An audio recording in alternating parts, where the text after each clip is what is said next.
நல்ல வெயில் அடிக்கும்போது ஒரு மழை பெஞ்சா நல்லா இருக்குமேன்னு தாங்க தோணும். இப்போ 4-5 நாளாக மழை பெஞ்சு கிளைமேட் கூலிங்காக இருக்குது. இப்போ கொஞ்சம் வெயில் அடித்தா நல்லா இருக்குமேன்னு தாங்க தோணுது. இன்றைக்கி புதன்கிழமை காலையில் டிஃபனுக்கு ராகி சேமியா தாங்க நான் ரெடி பண்ணிகிட்டு இருந்தேன். தண்ணியில் உப்பு சேர்த்து ராகி சேமியா போட்டு 3 நிமிஷம் நல்லா ஊறினதுக்கு அப்புறமா இட்லி குக்கரில் வச்சு நல்லா வேக வச்சு எடுத்தாச்சுங்க. ஃபஸ்ட்டு வெங்காயம்லாம் போட்டு தாளித்து கார ராகி சேமியா செஞ்சாச்சுங்க. எப்போ ராகி சேமியா செஞ்சாலும் ஜீவன் வந்து ஸ்வீட் ராகி சேமியா கேட்பான்.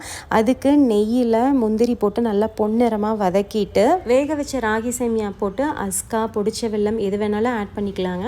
நான் வந்து இன்றைக்கி பனஞ்சக்கரை ஆட் பண்ணியிருக்கிறேன். சர்க்கரை போட்டு நல்லா மெல்ட் ஆகி வந்ததுக்கப்புறமா தேங்காய் ஏலக்காய் இந்த ரெண்டும் மிக்சியில் போட்டு ஒரு சுற்றி வச்சுருக்கேன். அதை போட்டு கலந்துட்டோன்னா குட்டீஸுங்களுக்கெல்லாம் ரொம்ப ரொம்ப பிடிக்குங்க. இந்த ஸ்வீட் ராகி சேமியா ரொம்ப சூப்பராக இருக்கும். இப்போ ஸ்வீட் ராகி சேமியா வெங்காயம்லாம் போட்டு தாளித்த ராகி சேமியா தொட்டுக்க தேங்காய் சட்னி எல்லாமே ரெடி ஆயிருச்சு.